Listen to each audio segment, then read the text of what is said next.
Assalamu alaikum dear students, hope you well and good. In this video we will discuss about what are the key job responsibilities of junior scientist microbiology. तो इंशाल्लाह इस आज की इस video में हम लोग डिस्कस करेंगे what are the 30 key job responsibilities after selection. तो सिलेक्शन के बाद जो है आपकी जो है वो जो जॉब रिस्पॉन्सिबिलिटीज़ होंगी उसमें से हम लोग ना 30 मेजर की जॉब डिस्क्रिप्शन जो जॉब रिस्पॉन्सिबिलिटीज़ आपको वो डिस्कस करेंगे। तो सबसे पहले जो है मैं आप लोगों को इस स्लाइड के बारे में बता दूं, इस लेक्चर के बारे में बता दूं कि माइक्रोबियोलॉजिस्ट जो है वो आपको पता है, अगर आपने माइक्रोबियोलॉजी पढ़ी है, फूड माइक्रोबियोलॉजी पढ़ी है, प्लांट पैथोलॉजी पढ़ी है, इस तरह की 3-4 अदर डिग्रीज़ थी, देन फिर आप लोग जो है वो पेफ्डा में अप्लाई कर सकते थे जूनियर साइंटिस्ट माइक्रोबियोलॉजी की पोस्ट के लिए। बेसिकली आप लोगों ने जिस लैब में काम करना है आपका सारे का सारा काम लैब में होगा, ठीक है। तो लैब में आपने काम क्या करना है, आपकी ड्यूटीज़ क्या होंगी, रिस्पॉन्सिबिलिटीज़ क्या होंगी, ज़िम्मेदारियाँ क्या होंगी, इंशाल्लाह आज की इस वीडियो में हम लोगों ने उसको ही डिस्कस करना है। और मैं समझता हूँ अगर किसी को अपनी जॉब रिस्पॉन्सिबिलिटीज़ का पहले से पता चल जाए, ठीक है, तो वो उसकी प्रिपरेशन उस हिसाब से कर सकता है, ठीक है। इंटरव्यू में भी जो है वो आपको इंशाल्लाह आपकी जो जॉब डिस्क्रिप्शन होगी, बेसिकली जब भी हम लोग किसी भी पर्सन का इंटरव्यू कंडक्ट करते हैं तो हम लोग उसमें इसी चीज़ को असेस कर रहे होते हैं। आप अपना बात ले लो ना, आप फ़र्ज़ करो आप लोगों ने कोई लैब बनाई है, तो आप लोग किस बंदे को हायर करोगे? जिसको काम आता होगा, जिसको वो सारे के सारे टेस्ट जो है वो परफॉर्म करने आते होंगे, जिसको प्रोसेस का पता होगा, जिसको डॉक्यूमेंटेशन का पता होगा, जिसको पता होगा how to prepare document, how to conduct all the microbiological test, what are the reporting process, documentation क्या है, टेस्टिंग क्या है। काम का उस्ताद होगा तो उसको जो है वो बड़ी सारी चीज़ें जो उसकी पहले से ही हल हो जाएंगी, ठीक है। So in this video we will discuss about what are the 30 key job responsibilities of a junior scientist who are working in microbiology lab. तो उसमें जो है ना वो हम लोग जो है वो इसको डिस्कस करते हैं।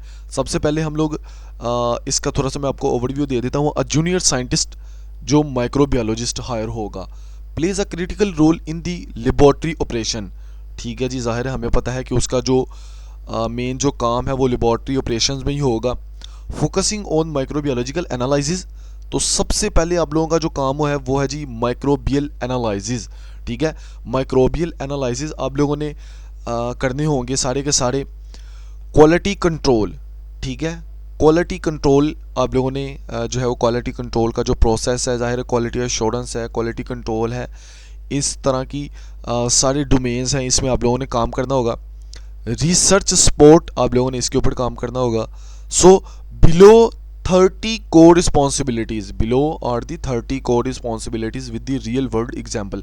मैंने बेसिकली यहाँ पे जो है वो आप लोगों के लिए एग्जाम्पल भी ऐड कर दी हैं सो डैट यू कैन ईजीली जो है वो अंडरस्टैंड आप लोग कर सको कि हम लोगों ने बेसिकली वहाँ पे जाके काम क्या करना है। सबसे पहले जो आप लोगों की जॉब रिस्पॉन्सिबिलिटी होगी वो सैंपल कलेक्शन और प्रिपरेशन होगी, ठीक है। सैंपल कलेक्शन और preparation, collect and prepare biological environmental sample for microbial testing के लिए। For example swabbing food surfaces in processing plant to test for salmonella contamination. ये मैंने एग्जांपल भी यहाँ पे जो है वो ऐड कर दी है। तो सबसे पहले सैंपल कलेक्शन और प्रिपरेशन, बेसिकली एक माइक्रोबियोलॉजिस्ट का यही काम होता है कि जैसे आप लोगों को अदर जो अथॉरिटीज़ होंगी, अदर जो रेगुलेटरी बॉडीज़ होंगी, जैसे पंजाब फूड अथॉरिटी है, जैसे एग्रीकल्चर डिपार्टमेंट है, जैसे ड्रैप है, इस तरह की एग्रीकल्चर फूड का भी होगा, ड्रैप भी हो गया, और अदर प्राइवेट ऑर्गेनाइजेशंस भी होंगी, ठीक है। तो वो क्या करेंगी, या आप लोग इंडिपेंडेंटली भी, जब इसका हम लोग रूल पढ़ रहे थे, जब इसका एक्ट बढ़ा है तो उसमें भी हम लोगों ने देखा है कि जब आप लोगों के पास सैंपल आ जाना, या आप लोग इम्पोर्ट किया हुआ सैंपल आपके पास आ रहा है या एक्सपोर्ट किया हुआ सैंपल आपके पास आ रहा है, एक्सपोर्ट करने के लिए जो सैंपल बाहर जाना है उसकी टेस्टिंग है, तो आप लोगों ने बेसिकली सैंपल को कलेक्ट करना है और उसको प्रिपेयर करना है, ठीक है। एक जॉब रिस्पॉन्सिबिलिटी। माइक्रोबियल कल्चरिंग जो है that was your second job responsibility के माइक्रोबियल कल्चरिंग आप लोगों ने करनी है। जैसे आप लोगों ने डिफरेंट काइंड के एगर्स होते हैं, मैकेनिक एगर होता है जो है वो अदर काइंड के इसी तरह के एगर्स होते हैं जो आप लोगों ने, जैसे यहाँ पे एग्जांपल है culturing E coli on MacConkey agar to study antibiotic resistance, ठीक है, कि आप लोगों ने एंटीबायोटिक जो रेजिस्टेंस है उसको जो है वो स्टडी करने के लिए इकोलाई को मैकोनिक एगर के ऊपर उसकी जो है वो कल्चरिंग की है। ठीक है, grow and maintain bacterial fungal culture using aseptic techniques. ठीक है, एसेप्टिक टेक्निक्स को यूज़ करते हुए आप लोगों ने क्या करना है जी, सैंपल को जो है वो कल्चर करना है, उसको ग्रो करना है, और जो है वो उसको, चाहे वो सैंपल जो है वो बैक्टीरिया का है, चाहे वो फंगल सैंपल है, तो वो जो है वो आप लोगों की second job responsibility microbial culturing. तो इसके बारे में जितने भी टेस्ट होंगे आप लोगों ने इसको लाजमी प्रिपेयर करना है, इसको याद करके जाना है, इसको समझ के जाना। The third one is sterilizing technique. So you have to full grip on sterilizing technique. You know कि एक पर्सन है उसको ऑटोक्लेव ही यूज़ करना नहीं आता, तो वो कैसे जो है वो स्टरलाइजेशन को मेक श्योर कर सकेगा। So you have to know how to use autoclave. तो इसका भी जो है वो आप लोगों ने ख्याल रखना है। ठीक है, आप लोगों को पता होना चाहिए कि स्टरलाइजेशन, पॉस्चराइजेशन, थर्माइजेशन जो है वो ये सारी की सारी टेक्निक्स हैं स्टेरिलिटी की, वो सारी की सारी जो टेक्निक्स हैं आप लोगों को जो है वो आनी चाहिए। इनका डिफरेंस आपको पता होना चाहिए। आपको पता है sterilisation means killing of all the pathogenic and spore forming bacteria. ठीक है, तो autoclave lab equipment and media to ensure sterility. For example sterilising petri dishes before plating samples. तो जैसे यहाँ पे वो पैटी डिशेस की एग्जांपल दे रहा है कि आप लोगों ने इसको जो है वो स्टेरलाइज करना है। ये वैसे मैंने आप लोगों को यहाँ पे एक एग्जांपल दे दिया, लेकिन आप लोगों को अदर जो फूड सैंपल्स हैं उसको भी स्टेरलाइज जो है वो करना आना चाहिए। फूड सैंपल है, ड्रग सैंपल है, या एग्रीकल्चर का कोई भी सैंपल है। ग्राम स्टेनिंग जो है ये आप लोगों को टेस्ट आना चाहिए कि आपको पता होना चाहिए कि gram positive gram negative bacteria को कैसे सेपरेट किया जा सकता है। Perform gram staining to classify bacteria, जैसे ग्राम पॉजिटिव है और ग्राम नेगेटिव है। ठीक है, इनका जो है वो आप लोगों को आना चाहिए। For example identify staphylococcus aureus gram positive जो है फ्रॉम अ वाउंड सैंपल। तो आप लोगों के पास जो है वाउंड का सैंपल है, यहाँ पे वैसे मेंशन है एग्जांपल में आप लोगों को समझाने के लिए। आप लोगों के पास को मीट का सैंपल आ सकता है। ठीक है, मीट वगैरह का स्पॉइल्ड मीट आ सकता है, ख़राब मीट जो है वो आ सकता है, जिससे आप लोग जो है वो इसको जो है वो आइडेंटिफाई करोगे। अच्छा, नेक्स्ट हम लोग चलते हैं what are the basically the 6 job responsibilities which you all perform. वो होगा बायोकेमिकल टेस्टिंग। तो बेसिकली आप लोगों को बायोकेमिकल जो टेस्टिंग है वो भी की सारी जो है वो परफॉर्म करनी आनी चाहिए। जैसे कैटालेज ऑक्सीडेज का जो conduct test to identify microbes, जैसे द कैटालेज ऑक्सीडेज है, for example using oxidase test to differentiate Pseudomonas और फ्रॉम इकोलाई। तो आपको जो है वो ये बायोकेमिकल जो टेस्ट हैं, जो डिफरेंशिएशन के जो टेस्ट हैं, वो भी आप लोगों को परफॉर्म करने आने चाहिए। और इसके मुतालिक आप लोग, मैं जस्ट आप लोगों को जॉब डिस्क्रिप्शन, जॉब रिस्पॉन्सिबिलिटीज़ बता रहा हूँ। आप इन टेस्ट के रिलेटेड एक एक चीज़ आप लोगों को आनी चाहिए। ठीक है, एक एक चीज़ पढ़ के जानी चाहिए। यू नो कि there are number of students who are graduates in microbiologies or in other fields, but they don't even know how to perform any kind of biochemical test. So you have to know what are the biochemical tests, what are gram staining, what are sterilizing technique, what are microbial culturing, what are sample collection and preparation. You have to know A to Z each and everything जो है वो आप लोगों को इसके बारे में जो है वो पता होना चाहिए इन जॉब रिस्पॉन्सिबिलिटी। ज़ाहिर है काम आएगा तो काम करोगे ना, काम नहीं करोगे तो निकाल देंगे, सिंपल सी बात है आपको। अच्छा, हम लोग नेक्स्ट चलते हैं जी। जो 6 आप लोगों की जो जॉब रिस्पॉन्सिबिलिटी होगी, आप लोगों को एंटीबायोटिक सेंसिटिविटी के टेस्ट जो है वो परफॉर्म करने आने चाहिए। यहाँ पे जो है वो मैंने सम जो टेस्ट है वो मेंशन किए हैं। जैसे आप लोगों के पास किर्बी बोर्ड टेस्ट है, इसको जो है वो आप लोगों को परफॉर्म करना आना चाहिए। ठीक है, जैसे फॉर एग्जांपल मैंने यहाँ पे मेंशन किया है, जैसे क्लिबसेला है against amoxicillin to guide treatment. तो आपको जो है, देखो मैं यहाँ पे एग्जाम्पल भी ऐड कर रहा हूँ ताकि आप लोगों को इजीली समझ आ गए। दूसरा, आप लोगों को 7th नंबर के ऊपर पीसीआर और मॉलिक्यूलर टेक्निक्स जो हैं वो सारी की सारी आनी चाहिए। आप लोगों को पता होना चाहिए कि ऐसे जो है वो DNA extraction and PCR for pathogen detection के सारे प्रोसेस का आपको जो है वो पता होना चाहिए। ठीक है, for example amplifying legionella DNA from the water sample. तो ये जो है वो वाटर सैंपल से जो है वो आप लोगों को जो है वो एम्पलीफाई करने का भी का सारा जो तरीका है कार है वो आना चाहिए। 8 के ऊपर हम लोग चलते हैं। माइक्रोस्कोपिक एनालिसिस है आपके पास, तो आपको जो है वो इलेक्ट्रॉन माइक्रोस्कोप है, यू नो कि light electron microscope to observe micro, इन सारी की सारी जितनी भी माइक्रोस्कोपिक जो एनालिसिस है माइक्रोस्कोप को यूज़ करना आपको आना चाहिए। मैं कहता हूँ कि जो एक माइक्रोबायोलॉजिस्ट है उसको तो जो माइक्रोस्कोप है उसको तो सारी की सारी खोल के बंद करनी आनी चाहिए, ठीक है। अगर कोई टूट जाए तो उसको उसको सही करना आना चाहिए, कोई ख़राब हो जाए उसको सही करना चाहिए, उसका लाइट का सोर्स ख़राब हो जाए, उसका लेंस ख़राब हो जाए, उसका जो है वो नंबर ख़राब हो जाए, वो सारे का सारा जो है वो आप लोगों को इवन ठीक भी करना आना चाहिए। अगर आप लोगों को वो यूज़ करनी अच्छे तरीके से आती होगी दैन यू कैन जो है वो उसको जो है वो अच्छे तरीके से जो है वो रिपेयर भी कर सकोगे, ठीक है। तो जिसको समझ लो कि जो अपने काम का उस्ताद होगा जो है वो ज़ाहिर है अगर किसी को माइक्रोस्कोप ही यूज़ नहीं कर, I know there are large number of students who even did not know how to use microscope, ठीक है। मैं बड़े सारे ऐसे माइक्रोबियोलॉजिस्ट को जानता हूँ। तो बेटा जो स्किल्स हैं वही जो है वो मेन चीज़ है।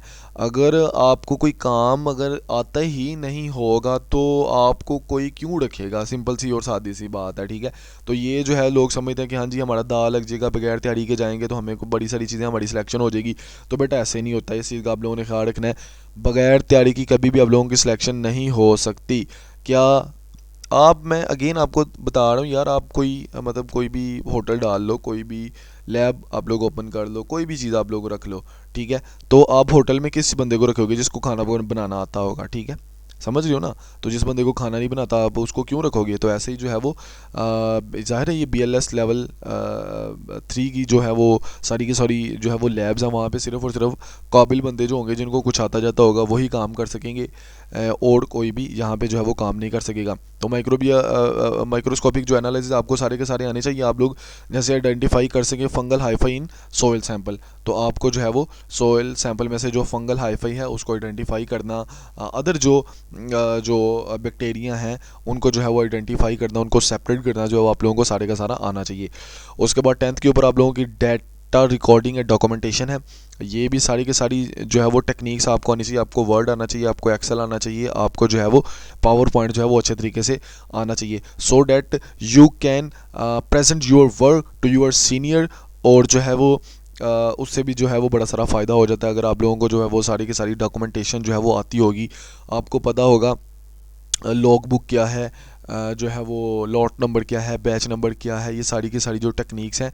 बडल हाउएवर कि अब जो है वो डिजिटल सारा काम हो चुका है, तो आप लोगों को जो है वो एक्सेल के ऊपर फुल ग्रिप होनी चाहिए। Maintain lab notebooks and digital record, आप लोगों को ज़ाहिर है डिजिटल रिकॉर्ड जो है वो एक्सेल के ऊपर या वर्ड के ऊपर या जो डिजिटल रिकॉर्ड के सॉफ्टवेयर जो होंगे उसके ऊपर ही जो है वो आप लोगों को आना चाहिए। आप लोगों को थोड़ी बहुत स्टैट भी आनी चाहिए, so that you can compare, you can put ANOVA or other kind of statistical test to analyze your results। तो ये भी सारी चीज़ें आप लोगों को आनी चाहिए। एग्जाम्पल लॉगिंग pH और temperature data for bacterial growth and experiment, ठीक है। तो आप लोगों को जो है वो लॉगिंग यानी जो pH है या टेम्परेचर है उसका जो डाटा है बैक्टीरियल ग्रोथ एक्सपेरिमेंट के दौरान जो है वो सारे का सारा कंपाइल करना, उसको जो है वो मॉडिफाई करना, उसको जो है वो प्रेजेंट करना जो है वो आपको आना चाहिए। क्वालिटी कंट्रोल चेक्स, ये भी आप लोगों की जो है वो जॉब रिस्पॉन्सिबिलिटी होगी कि आप लोग क्या करें जी। Testing stability of the nutrient broth by incubating uninoculated control, जैसे कि validating media reagent before use. तो आप लोगों को जो है वो क्वालिटी कंट्रोल का पता होना चाहिए, क्वालिटी एश्योरेंस का जो है वो पता होना चाहिए। नंबर 11 के ऊपर इन्वायरमेंटल मोनिटरिंग है आपका, ये भी एक जॉब रिस्पॉन्सिबिलिटी होगी। Environmental monitor air water for micro, आप लोग क्या करोगे, आपके पास एयर का सैंपल आएगा, आपके पास वाटर का सैंपल आएगा, उसको आप लोगों ने जो है वो एनालाइज करना होगा।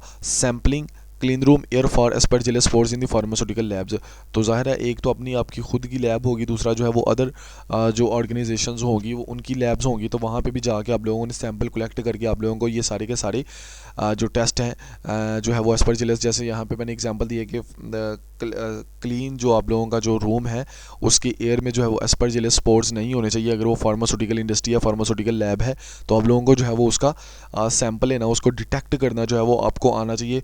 You have to know what kind of test performed to check for the aspergillus spore। अच्छा, नंबर 12 के ऊपर चलते हैं, वेस्ट डिस्पोजल मैनेजमेंट। आपको पता होना चाहिए कि डीकंटेमिनेशन बायोहैज़र्ड वेस्ट पर प्रोटोकॉल, इन डीकंटेमिनेशन के सारे जो प्रोटोकॉल्स हैं आप लोगों को पता होना चाहिए। How to decontaminate any biological hazard, ठीक है। तो आपको जो है वो इसका सारा पता होना चाहिए। For example article living used culture plates before disposal, ठीक है। तो ये बड़ी इजी मैंने यहाँ पे जो है वो एग्जांपल भी ऐड कर दी है, so that you can now कि आपकी जो जॉब रिस्पॉन्सिबिलिटीज़ हैं वो क्या होंगी। अच्छा 13 के ऊपर बात कर लें, मीडिया प्रिपरेशन। आप लोगों की जॉब रिस्पॉन्सिबिलिटी होगी कि आप लोगों को डिफरेंट काइंड के जो है वो मीडियाज़ जो है वो प्रिपेयर करने होंगे, ठीक है। You have to know how to prepare जो है वो MacConkey agar, how to prepare agar plate, how to how to prepare broth. तो आपको जो है वो ये सारे के सारे जो कल्चरिंग मीडिया हैं वो सारे के सारे प्रिपेयर करने आने चाहिए। Example mixing Mueller Hinton agar for antibiotic ऐसे। तो आपको जो है वो यहाँ पे मैं जो है वो साथ एग्जांपल भी दे रहा हूँ so that you can now कि आपकी जो जॉब रिस्पॉन्सिबिलिटी है वो क्या होगी। PH and temperature calibration, okay, this is the one of the basic and most important job responsibility you have to perform. तो you have to know how to calibrate different kind of instrument, you have to know how to calibrate temperature, you know के जो temperature को जो जितने भी instrument होते हैं, thermometer होते हैं आप लोगों के पास, डिजिटल थर्मोमीटर होते हैं। So you have to know how to calibrate these kind of instrument, you have to know how to calibrate pH meter, ठीक है। तो आप लोगों को जो है वो ये सारी की सारी चीज़ों का जो है वो पता होना चाहिए। ओके, नंबर 15 की बात कर लें, lab equipment and maintenance responsibility, clean and services microscope centrifuge. Okay, you know कि अगर आप लोगों को जो इंस्ट्रूमेंट हैं, जो आपके जो जितने भी यूटेंसिल्स हैं which are used in BSL level 3 lab जो है उसमें जो यूज़ हो रही हैं, वहाँ पे जो है वो आप लोगों को क्लीनिंग का जो है वो एक जो प्रोसेस होता है, how to clean microscope, how to clean your lab equipment, तो आपको जो है वो सारे का सारा पता होना चाहिए। बेसिकली लुब्रिकेशन का भी पता होना चाहिए, बिकॉज फ्रिक्शन की वजह से जो है वो कोई भी चीज़ जो है वो टूट ना जाए, कोई भी चीज़ जो है वो यू नो कि lubricating a micro Tom blade for precise sectioning, ठीक है। तो जो जाहिर है अगर आप लोग उसको लुब्रिकेट नहीं करोगे फ्रिक्शन की वजह से जो है वो ख़राब भी हो सकता है। दूसरा जो है वो उसके जो ब्लेड्स हैं वो सही तरीके से काम भी नहीं करेंगे, प्रीसाइज जो है वो सेक्शनिंग नहीं होगी। नेक्स्ट हम लोग चलते हैं adherence to SOP. So you have to know what are international organization for standardization, what are the standards like 9001, what are the meaning of ISO 9001, what are the meaning of जो ISO 22000 है आपके पास, ISO 17025 है। तो you have to know what are the international organization की जो standards हैं वो क्या हैं, ठीक है। वो आप लोगों को सारे का सारा जो है वो पता होना चाहिए, आपको जो है वो SOPs का पता होना चाहिए, ठीक है। देन जाके जो है वो आप लोग जो है वो एक अच्छे माइक्रोबायोलॉजिस्ट बन सकेंगे। अच्छा, नंबर 17 पे रिपोर्टिंग एबनॉर्मल रिजल्ट, तो escalate unusual finding drug resistance strains, reporting MRSA detection in the hospital swab. तो आपको जो है वो अगर कोई भी एबनॉर्मल रिजल्ट आ रहा है तो उसको जो है वो रिपोर्ट भी करना होगा, ये भी आपकी एक जॉब रिस्पॉन्सिबिलिटी होगी। ज़ाहिर है जब डॉक्यूमेंटेशन करेंगे तो उसमें ये सारी चीज़ें जो है वो आ ही जाएंगी। Inventory management, so you have to manage your inventory, आप लोगों ने ट्रैक रखना है, आप लोगों ने ट्रेसेबिलिटी रखनी है, लैब सप्लाई की, कहाँ से सामान आ रहा है, कहाँ पर जा रहा है, क्या हो रहा है, कितना यूज़ हुआ है, कब यूज़ हुआ है, टाइम क्या था, ठीक है। तो ये सारी की सारी जो चीज़ें हैं ना वो आप लोगों को पता होनी चाहिए। For example monitoring stocks of gram stain reagent, तो आप लोगों को रीजेंट्स का जो है वो सारे का सारा रिकॉर्ड पता होना चाहिए, कौन सा केमिकल कितना रह गया, कितना यूज़ हुआ है, कब मंगवाना है, कब उसकी जो है वो एक्सपायरी है, कब जो है वो उसको स्टोरेज कंडीशन क्या होगी, ठीक है। तो ये सारी की सारी जो है वो आप लोगों को जो है वो जो सप्लाई है लैब की और जो ट्रेसिबिलिटी है, जो ट्रैक है, वो आपको सारे का सारा जो है वो पता होना चाहिए। Safety compliance responsibility, wear PPs, ठीक है। PPs means personal protective equipment, ठीक है। तो you have to know what are your PPs, ठीक है। आप लोगों को ग्लव्स यूज़ करने हैं, आप लोगों को हेयर नेट यूज़ करना है, so that your hairs can not contaminate any kind of you know कि जो भी आप लोग वहाँ पे मटेरियल जिसके ऊपर आप लोग लैब वगैरह के टेस्ट वगैरह परफॉर्म करने हैं वो कंटेमिनेट ना हो, ठीक है। आप लोग बायो सेफ्टी जो है वो उसको जो है वो फॉलो करते हुए आप लोगों ने अपनी PPs का भी खास ख्याल रखना है। Using a bio safety cabinet for Mycobacterium tuberculosis culture, ठीक है। तो यहाँ पे उसने वैसे बायो सेफ्टी क्लासिफाइड कैबिनेट की बात की है, ठीक है। तो लेकिन जो पीपीज मतलब कि पर्सनल प्रोटेक्टिव इक्विपमेंट, तो वियर पीपीज यानी आप लोगों ने अपने शूज़ जो हैं वो लैब वाले, लैब कोट होना चाहिए, ग्लव्स होने चाहिए, हेयर नेट होना चाहिए, मास्क होना चाहिए, सो कोई मटेरियल आपको भी बीमार ना कर सके और आप किसी मटेरियल को भी जो है वो कंटेमिनेट, किसी भी आपकी वजह से कोई भी हैजर्ड जो है वो सैंपल में दाखिल ना हो सके और सैंपल को वो कहीं ख़राब ना कर दे। अच्छा 20 के ऊपर collaborative research responsibility, assist senior scientist in experiment, तो आप लोगों ने एज असिस्टेंट के तौर के ऊपर काम करोगे। ज़ाहिर है सीनियर साइंटिस्ट जो होंगे, those who have MPhil degree and 3-year experience, or those who have PhD, who are doctors, तो आपने उनको साथ जो है वो असिस्ट करना है, आपने उनकी जो है वो हेल्प करनी है, सो डैट आपका जो ऑपरेशंस है, आपका जो प्रोसेस है वो स्मूथली जो है वो कैरी हो सके। नंबर 21 के ऊपर है पब्लिक हेल्थ सर्वेलियंस, आपने जो है वो टेस्ट करना है सैम्पल फॉर आउटब्रेक, जैसे कि फूड बोर्न इलनेस है उसके लिए आप लोगों ने जो है वो टेस्ट करना है। जैसे एनालाइज स्टूल, आप लोगों ने स्टूल जो है, जो फीसिस है, ह्यूमन फीसिस है, उसको जो है उसका सैंपल जो है वो आपने जो है वो लैब में जो है वो उसको जो है वो टेस्ट करना है कि उसमें जो नोरो वायरस है वो है कि नहीं है, ठीक है।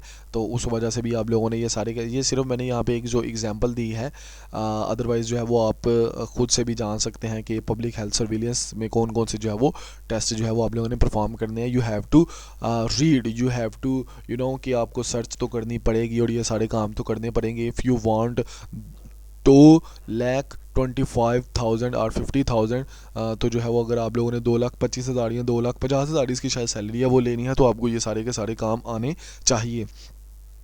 अच्छा 22 है water quality testing, you have to test the water कि उसमें जो है वो माइक्रोबियल लोड कितना है, उसमें कोलिफॉर्म प्रेजेंट है कि नहीं है, ठीक है।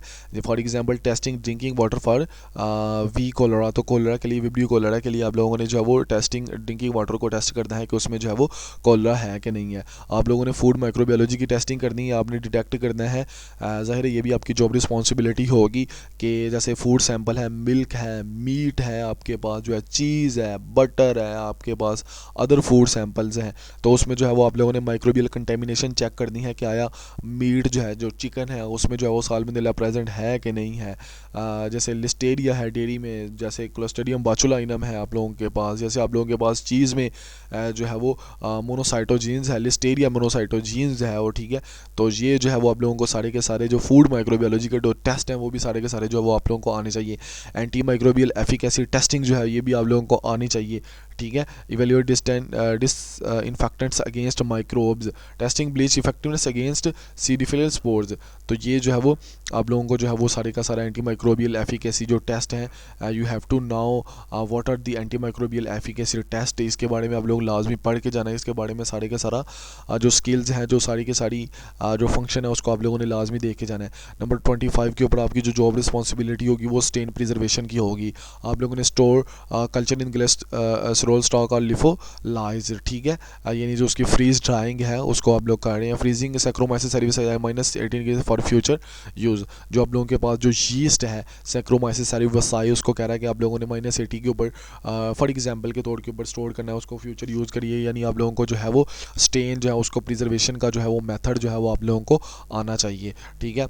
अच्छा डाटा एनालिसिस है, यू हैव टू नो, जैसे मैं आप लोगों ने in the start of the lecture I told you have to know how to use के Excel, how to use SPSS, how to use कोई भी जो ऐसा सॉफ्टवेयर है जिसके ज़रिए आप लोग जो है वो स्टैट्स जो है वो लगाते हो अपने रिजल्ट्स को इवैल्यूएट करने के लिए, इंटरप्रेट करने के लिए, तो आप लोगों को जो है वो सारे के सारे डाटा एनालिसिस टूल्स जो हैं वो आप लोगों को आने चाहिए। अच्छा उसके बाद जो है वो you have to know how to review literature, how to कि get knowledge from other persons work, तो आपको जो है वो इसका भी सारे का सारा पता होना चाहिए। आप लोगों को बायोलॉजिकल जो रिसर्च है उसमें जो लेटेस्ट इनोवेशंस हैं, लेटेस्ट जो टेस्ट हैं जो ऐड हो रहे हैं, आप लोगों को उसके बारे में वो सारी के सारा पता होना चाहिए। आप लोगों को जर्नल्स का पता होना चाहिए, आप लोगों को जो है वो कि reading journals like applied microbiology for new method, तो आप लोगों को जो भी न्यू मेथड आए उसका जो है वो पता होना चाहिए, आपको वेल अवेयर होना चाहिए, ठीक है। ट्रेनिंग इंटर्न या न्यू स्टाफ, तो आपको पता होना चाहिए how to train newcomers, how to train intern, ज़ाहिर है जब ये आप लोग बन जाओगे तो जो है वो आपने जो है वो जो इंटर्न्स होंगे उनको भी सिखाना है, वहाँ पे इंटर्न करने भी आएंगे और ये सारे काम होंगे। तो अगर आपको खुद ही काम नहीं आता होगा तो आप लोग कैसे जो है वो इंटर्न को जो है वो ट्रेन कर सकोगे। तो नंबर 29 ट्रबल शूटिंग एक्सपेरिमेंट। तो आपको पता होना चाहिए कि कोई भी अगर इशू आ गया है तो उसको जो है वो आप लोगों ने सही कैसे करना है। जैसे for example identify and resolve technical issue, for example fixing PCR contamination problem. जैसे मैंने आप लोगों को माइक्रोस्कोप के बारे में मैंने अभी अच्छी एग्जांपल दी थी। अगर आप लोग उस साड़ी को खोल के बंद कर लेते हो, मशीन की खुद रिपेयरिंग कर लेते हो, तो आप लोग जो है वो लैब को बड़ा सारा फ़ायदा दे सकते हो, बजाय इसके कि इंस्ट्रूमेंट ख़राब हो जाए या आपसे जो है वो ड्यूरिंग टेस्टिंग जो है वो कोई भी जो है वो इश्यूज़ आ जाए तो फिर आप लोग क्या करें, मुंह उठा के देखते रहें कि कब कोई आएगा और मुझे जो है वो मेरा काम जो है वो सही करके देगा। इससे जो है वो बड़े सारे मसले मसाइल आ जाएंगे, बड़े सारे इश्यूज़ आ जाएंगे जो कि आप लोगों को जो है वो नुकसान देंगे और आपकी एक्सप्लेनेशन का जो है वो बायस बनेंगे। आपको ethical compliance ensure ethical handling of sensitive data और सैम्पल, ठीक है, anonymising patient sample in clinical study. तो आपको जो है वो एथिकली भी जो है वो चीज़ों का जो है वो अच्छे से पता होना चाहिए। ये नहीं है कि किसी का जो सैंपल है वो मिक्स कर दिया है, किसी को जो है वो फेवर कर दिया है, किसी को जो है वो जो है वो क्या उसे कहते हैं जी, डाटा जो है वो किसी का पैसे लेके या रिश्वत लेके थोड़ा सा मैनिपुलेट कर दिया। तो इस तरह की चीज़ें आप लोगों ने नहीं करनी। इंडस्ट्री ज़ाहिर है वो रिश्वत वगैरह ऑफ़र करती है, बड़े सारे काम करती है, तो उस हवाले से भी आप लोगों को जो है वो अपनी एथिकल जो जॉब रिस्पॉन्सिबिलिटीज़ हैं उसको भी पूरा करना जो है वो आप लोगों को आना चाहिए। होप कि आपको जो है ये वीडियो जो है वो पसंद आई होगी। मैं यहाँ पे जो है वो इसकी कंक्लूजन जो है वो बता देता हूँ। Junior scientist microbiology bridges technical execution and research supports ensuring accuracy safety innovation in microbiology and mastering of these responsibilities lays the foundation for the career growth in interior role of senior scientist lab manager. ठीक है, तो आपको जो है वो जाहिर है अगर आप लोग ये सारी जॉब रिस्पॉन्सिबिलिटीज़ जितनी भी मैंने आप लोगों को बताई हैं, अगर आप लोग जो है वो परफॉर्म करनी आपको जो है वो आती होंगी, देन क्या होगा जी, आपकी प्रमोशन के चांसेस होंगे। ठीक है, तो आपकी प्रमोशन के चांसेस होंगे, ज़ाहिर है फिर प्रमोशन होगी तो फिर जो है वो आप लोगों को सैलरी भी आपकी अच्छी हो जाएगी। तो ये सारे काम होगी, तो प्रमोशन उसी की होगी जिसको काम आता होगा। नेक्स्ट वीडियो में मिलते हैं जी, अल्लाह हाफिज़।